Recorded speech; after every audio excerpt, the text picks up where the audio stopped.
Cutter Rambler is a new Drake ship completing the other Cutter series of ships. It is classed as your RV camper of the series and comes with extra quantum and hydrogen fuel for those longer trips. This is seen as the extra bump on top of it, which is kind of like an extra storage of an RV camper in a way. It has a superior living quarters to the other two cutters, but this is in exchange for cargo space, so you could even call this the premium cutter in a way with its cargo space, but I know Drake and premium don't usually add up. This ship also has a unique set of thrusters on the VTOL features, which are comparative to the normal cutters. It comes with 3 little ones compared to 1 giant big thruster. I'll also be having a look to see if the new X1 Origin ground hover vehicle will fit in this towards the end, as that's another new ground vehicle and I'm pretty curious I am.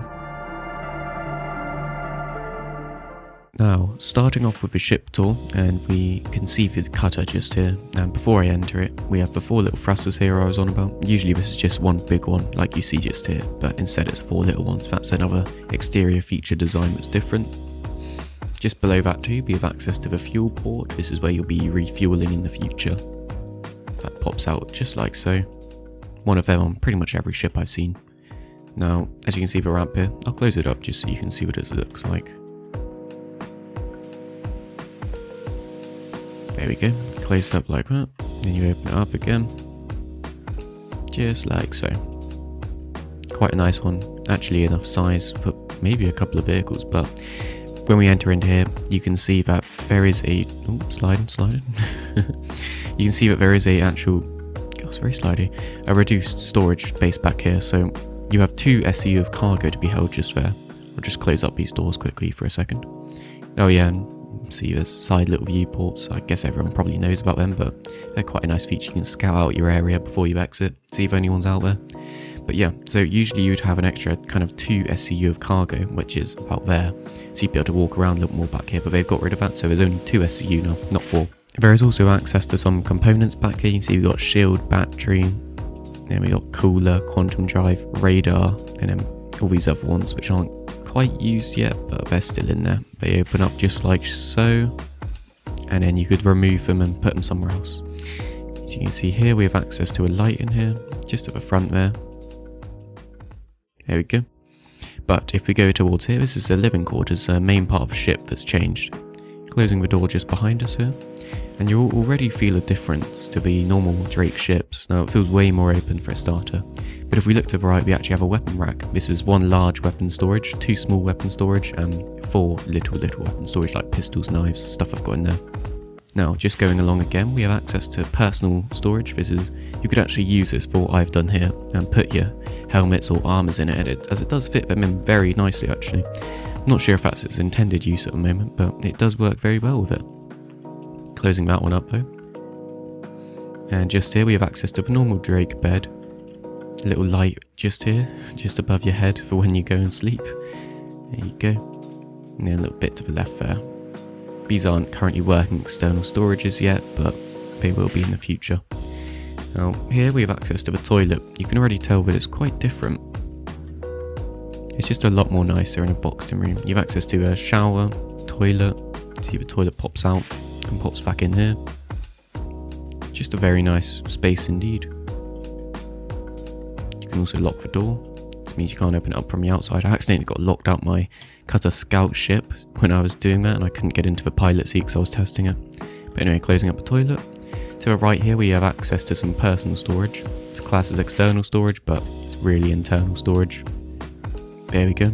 As you can see there, we have 650,000 kind of smaller storage units. Now moving off from this and just to the right here, this is something new. We have access to a seat and a table to eat some of your food at. It's quite a nice little screen there for when you want to watch some TV or YouTube or whatever you're doing up there. And then to the right of this again, we have access to some food making places. This is also new, so you'll make some food up here. This will be great in the future. Not sure if it does water too, it does just say about food, but it seems to do some water, so it might be alright there. You might be able to have food and water. There's also another seat here. This is just in case anyone comes along, or you just want to sit, relax and look out there. And so this ship still is a 1-person ship, I would say. It's not built for 2 as of yet. As you can see, it's not really very different. It's just looks better and you've got better storage in here.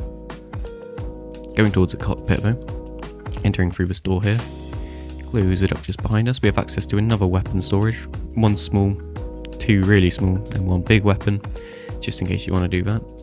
We have access to small components. To the left, we have access to the, well, none of these at the moment, but you could add some in there if you wanted to.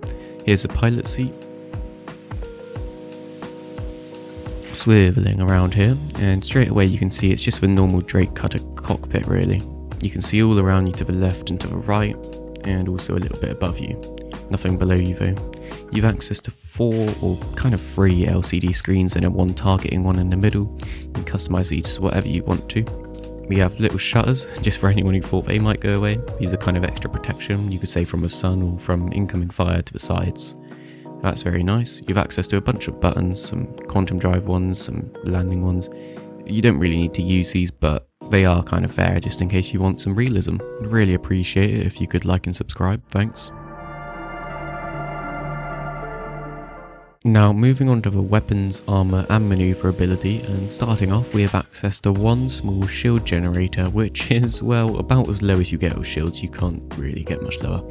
By no means is this being a combat ship, this is just here to give you enough time to get away hopefully, or just tank a few hits hopefully. You gain access to 2 sized 1 bulldog repeaters. Now you could change these out for non-gimbaled sized 2 weapons, which is what I would personally do, but I doubt if you buy this ship you're going to be using it for combat, so you could don't have to though. This ship also has access to 4 Spark 1 sized 1 cross-sectional missiles, which aren't the best at targeting, but if they do hit, they do deal some damage. The manoeuvrability of this ship is by no means bad and has actually got quite a quick acceleration and deceleration. The turning of this ship is nothing special, but is quicker than medium ships, so you do have that advantage over them. And here is a test in atmosphere from 0 to max with no boost on.